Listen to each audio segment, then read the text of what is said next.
With you till 1 Eastern and with Tim Legler. And Tim, I want you to watch Lamarcus Aldridge underneath Kevin Durant, that last little baby step. What do you make of this? Yeah, a little bit of unnatural motion for sure. And, Durant lands flush on top of his foot. He's just lucky he didn't roll it. And that right foot he's had surgery on. And it's the kind of thing that when people see this, there's a reaction to it. And obviously, given what happened with Zaza, given how Pop reacted to it, and then you see that last little step. And is it just a natural reaction in a basketball game? Or with all the eyes on one game in the playoffs, is it more? So hard to tell. That actually looked more unnatural, I thought, than what Pachulia did. And I've been saying all along, Pachulia, I thought, fouled him, and they called it, but I don't think it was necessarily a dirty play. This one is different because Aldridge makes the first step right there on the closeout, and then he slides it one more time. And Durant lands on it. Isn't it? It's just odd. And he looked a little sheepish afterwards, maybe just because he knew that he landed on top of his foot and nothing happened. Boy, is the league going to be taking a look at the closeout lead foot in the offseason. In the offseason, I could see yes. But this is the rules type committee, of thing. If game one doesn't happen and this play happens, it's lost in the ether, and nobody, it's noise and it's gone, and nobody says a word about it. But here we are, and I'm asking you what you think of it. Now I'd like to know what you think of this. It was the game demolition as Golden State continues to stay perfect. And I know you had the sense earlier today that this might be one of those nights where Golden State gets it cooking. Here comes Curry. He knew it was good. Yeah, because they had such a slow start in the last game. I just had a feeling they were going to come out hotter. You know what San Antonio's dealing with emotionally and personnel-wise. And they got cooking real early, and it was a lot of different guys. Well, yeah, it was 14 a minute ago. Now we're at 27. We're about to make it 30. Curry goes for 29, 6 of 9 from 3. Only played 31 minutes. And is it me or has Steph been looking a lot more over the last couple of series like the Steph that we saw all of last year? And at times this year we didn't because Durant overshadowed him a little bit. We tend to do a whole lot of taking for granted, I think, with the stars that we've got. I mean, the guy had 40 on Sunday, and now he's doing this. And then, by the way, they got Draymond while we're at it. Yeah, all of a sudden Draymond can't miss threes either. 39 assists, as we mentioned earlier. It spreads you out and can give it to you so many different ways. Ian Clark is stepping up, advancing his level of play. The thing I liked about them tonight and in the first game, even in the comeback, they didn't just rely on the three-point shot. They're at their best when they're also getting stuff off the dribble, and they're getting paint production out of their bigs as well. Pachulia here hangs on the rim and ended up going back to the locker room himself gingerly. MRI tomorrow. Didn't have Iguodala in this game either. Things to keep an eye on. Injuries always a storyline this time of year.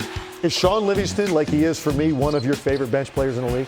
Well, because everything he does feels like the right play. Does he ever miss a pull-up jumper? Doesn't seem like it. And that type of night. And there's such respect in the league for Pop, I think universally. And you see the reaction on the bench. And there's Pop. And then we heard from Pop in the locker room, and that's what we talked about a little earlier with Tim. And Rachel Nichols joins us now. Rachel, I know that you, like I did, found his comments to be really, really interesting. What particularly stuck out for you? Well, he said he was surprised at his team, which Greg Popovich has been around the block a few times, Scott. He's not surprised that often. And he said that he was disappointed that they didn't believe. He said they just didn't believe without Kawhi that they could do that. And that was fascinating to me because if the Spurs have proved anything over the last 20 years, and it's been that long, it's that they can do more with less talent than anybody else. It's about the system, right? It's about the way they operate. It's about being a team and the way the ball moves and they all pull together. So you wouldn't expect this team of all teams to feel like, oh my gosh, we lost our star. We're lost. So I was as surprised as Greg Popovich was, and I was surprised he let us all in on the fact that he was surprised. And the other thing, the second thing that told me is that, wow, this is a team that played against the Rockets without Kawhi Leonard.